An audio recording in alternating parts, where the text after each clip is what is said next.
নির্বাচন সংস্কার কমিশন বেশ কিছু সুপারিশ নিয়ে তারা আপত্তি করেছেন। এই ব্যাপারটি হঠাৎ করে সামনে আসলো আপনার কাছে?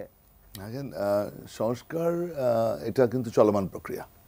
তো সংস্কারের উনি যে প্রস্তাব দিয়েছেন, এটা প্রধান সিইসি সাহেব ঠিকই বলেছেন যে এগুলি বাস্তবায়ন করতে অনেক সময় লাগবে। তো কালক্ষেপণ করা আর কি, তো আসলে এগুলি করে কালক্ষেপণ করে লাভ নেই। আমরা কিন্তু 3 বছর আগে কিন্তু আমাদের 31 দফা আমরা দিয়েছি সংস্কারের প্রয়োজন আছে। তো এই জন্য সংস্কারটা চলমান প্রক্রিয়া। এখন আমাদের বক্তব্যটা হলো যে আপনি যদি অনেক কিছু দিয়ে অনেকগুলো সংস্কার করতে যান তাহলে ইট উইল টেক টাইম।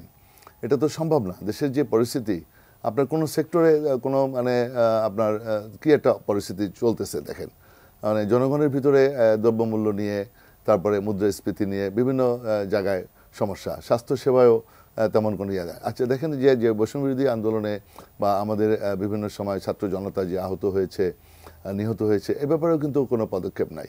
যারা মাফিয়া সরকার, যারা আপনার চুরি চট্টামি করছে, খুন খারাপি করছে, এদেরও বিচার প্রক্রিয়ারও কোনো আমরা আলামত লক্ষ্য করছি না। তো এই জিনিসগুলোও কিন্তু আমাদের প্রত্যাশা ছিল জনগণের, যে এই জায়গায় কিন্তু আমাদের কোনো চিন্তা নাই। তো এই জন্য আমরা খুব চাচ্ছি যে একটা মানে ন্যূনতম যেগুলো খুব প্রয়োজন নির্বাচনটা করার জন্য, সুষ্ঠু নির্বাচন করার জন্য, কারণ আপনার যে লেন্দি করা এটা মানে ইয়েটা আমি বুঝতে পারছি না।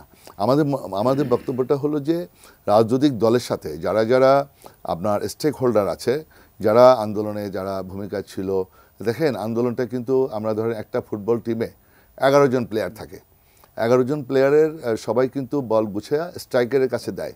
গোলপোস্টের বার পোস্টের সামনে বলটা কিন্তু আমরা দিছি, সবাই মিলে কিন্তু আমরা ওইখানে দিছি। তখন বৈষম্যবিরোধী ছাত্ররা ওই বার পোস্টের সামনে বলটা কিক দিয়ে নেটে লাগাই দিছে। এই কৃতিত্ব, গোলটা দিছে কিন্তু বলটা কিন্তু সামনে বার পোস্টের সামনে কিন্তু আমরা গুছিয়ে দিছি। এটা কিন্তু বলতে হবে। সুতরাং সবারই কৃতিত্ব আছে, সবাই কৃতিত্ব আছে। সুতরাং এই জিনিসটা মাথায় রাখতে হবে। তো এই জন্য আমি চাচ্ছি যে একটা সুষ্ঠু ভোট, একটা অবাধ একটা নিরপেক্ষ ভোটের মাধ্যমে দ্রুত একটা টেকসই গভর্নমেন্ট একটা মানে মোস্তফা কামাল, আপনার কাছে জানতে চাইব, সব সমস্যার সমাধান কি তাহলে দ্রুত নির্বাচনে? না, তা অবশ্যই নয়। নির্বাচনে সব ফয়সালা নয়। একনল হ্যান্ড ওয়াশ 100% প্যারাবেন ফ্রি, তাই নিরাপদ হাতের জন্য আস্থা রাখুন একনলে। তার আগে বর্তমানে যে গোলমালটা বেঁধেছে সেটা যেন আরেকটা পরস্পর প্রতি আক্রমণাত্মক না হয়। কারণ কয়েকটা জায়গায় কিন্তু উপলব্ধির বিষয় আছে, শঙ্কারও বিষয় আছে। এই ছাত্ররা আওয়ামী লীগের একদম জাতশত্রু হয়ে গেছে, বলার অপেক্ষা রাখে না।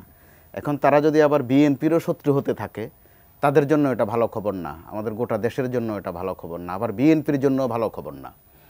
এই কারণে এই মুহূর্তে সাফল্যের কৃতিত্বটা নিয়ে বিতর্ক কম করাও ভালো, পরস্পরকে সম্মান করাই ভালো। বরং আবার আলমবাই এখানে থাকাতে আমি বলছি, অন্য কেউ থাকলে হয়তো প্রসঙ্গটা এইভাবে আসতো না। যেহেতু আপনারা ক্যাম্পাস কেন্দ্রিক রাজনীতি করেছেন, একটা সময় কিন্তু সরকার পতনে ভূমিকা রেখেছেন। ওই ক্ষেত্রে এখনকার 24-এর ছাত্রদের সাথে আপনাদের একটি সংযোগ যদি কার্যকরভাবে হয়, নিশ্চয়ই এইসব বাদানুবাদ, এইসব হিংসাত্মক কথাবার্তা অথবা টোকা দেয়া, খোটা দেওয়া, এই বিষয়গুলো অবশ্যই কমবে। সেই ক্ষেত্রে বিএনপির তো দায়িত্ব আছেই। আর বিএনপির মধ্যে আপনাদের মধ্যে যারা আছেন 90-এর আন্দোলনের তারকা, তারাও বোধ একটা ভূমিকা রাখতে পারেন। কিন্তু আমরা গণমাধ্যমের জায়গা থেকে, আপনাদের জায়গা থেকে কিন্তু ওই ভূমিকাটা দেখছি না, বরং খোঁচা দেওয়ার একটা প্রবণতা আপনাদের মধ্যেও আছে। এটা কিন্তু আওয়ামী ফেসিবাদের একটা লক্ষণ। কথায় কথা আওয়ামী লীগের ফেসিবাদকে গালি দেওয়া হচ্ছে, কিন্তু আমরা দেখছি দুদিক থেকেই কিন্তু এই খোঁচা দেয়া, কটাক্ষ করা, তাচ্ছিল্য করার একটা প্রবণতা দেখছি আমরা। সেটা সরকার অনেক চেষ্টা করলেও পারবে না। আর এই সরকারের যে সীমাবদ্ধতা আছে, এটা তো বলার অপেক্ষাই রাখে না। তারা রাষ্ট্র পরিচালনা এক্সপার্ট নন। কেউ কেউ ক্লাসে ভালো পড়ান, কেউ কেউ অর্থনীতি ভালো বোঝেন, কেউ কেউ টকশোতে ভালো বলেন, এটা এক জিনিস। কিন্তু রাষ্ট্র পরিচালনা আসলেই ভিন্ন জিনিস। যে কারণে এরই মধ্যে আমাদের উপদেষ্টাদের কারো কারো বক্তব্যের মধ্যেও কিন্তু আমরা একটু একটু ওবায়দুল কাদেরের অথবা হাসান মাহমুদের ছায়া দেখি। দেখা গেল জিনিসপত্রের দাম কেন বাড়ছে সেটা এমনভাবে বললেন যে একটু ট্যাক্স বাড়লেও দাম বাড়বে না। এটা কেমন কথা? অর্থাৎ আমি আপনাকে মারবো, রক্ত বের হলেও ব্যথা পাবেন না। এই ধরনের হাস্যকর কথাবার্তা কিন্তু এগুলো ওনাদেরকে মানাতো। এখানে যারা আছেন চেয়ারে বসা এখন, তারা প্রত্যেকে ভারী লোক, অত্যন্ত সম্মানিত লোক। তো সেই ক্ষেত্রে আমরা ওখানেও আশা করব যে তারা অন্তত সহনশীল হবেন। আর এই সরকার তো অবশ্যই বিপ্লবী সরকার নয়, বিপ্লবী সরকার হলে ভিন্ন কথা ছিল, কোমল কুসুম সরকার, বোঝাপড়ার সরকার। তো এই বোঝাপড়াটা আরও বাড়বে, রাজনৈতিক দলগুলোর সাথে তারা আরও কথা বলবেন, এতে করে তারা জনগণের পালসটাও বুঝতে পারবেন।